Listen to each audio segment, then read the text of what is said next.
സംസ്ഥാന ചരിത്രത്തിൽ ആദ്യമായി ജുഡീഷ്യൽ കമ്മീഷന് മുന്നിൽ മുഖ്യമന്ത്രിക്ക് നേരെ അഴിമതി ആരോപണം ഉയർന്നത് സർക്കാരിനെ പിടിച്ചു കുലുക്കിയതായി തിരുവനന്തപുരം ബ്യൂറോ റിപ്പോർട്ട് ചെയ്യുന്നു. മുഖ്യമന്ത്രിയെ സംരക്ഷിക്കാൻ മുതിർന്ന കോൺഗ്രസ് നേതാവ് നടത്തിയ ഇടപെടൽ പുറത്തുവന്നത് പ്രതിരോധം കൂടുതൽ ദുർബലമാക്കിയതായാണ് കോൺഗ്രസ് നേതാക്കളുടെ വിലയിരുത്തൽ.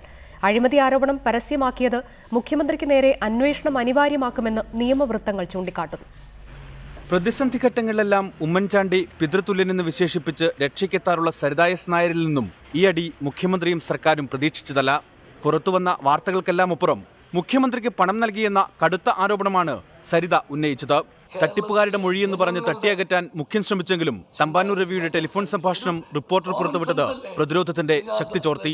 അവസാന നിയമസഭാ സമ്മേളനത്തിനും നിയമസഭാ തെരഞ്ഞെടുപ്പിനും തൊട്ടുമുമ്പേ മുഖ്യമന്ത്രിക്ക് നേരെ കടുത്ത അഴിമതി ആരോപണം ഉയരുന്നതിനെ മറികടക്കുക സർക്കാരിന് ദുഷ്കരമാകും. പ്രതിപക്ഷം രാജ്യാവശ്യം ശക്തമാക്കി രംഗത്തെത്തുമ്പോൾ പ്രതിരോധിക്കാൻ ആവനാഴിയിലെ അസ്ത്രങ്ങൾ മുഴുവൻ സർക്കാർ പുറത്തെടുക്കേണ്ടിയും വരും.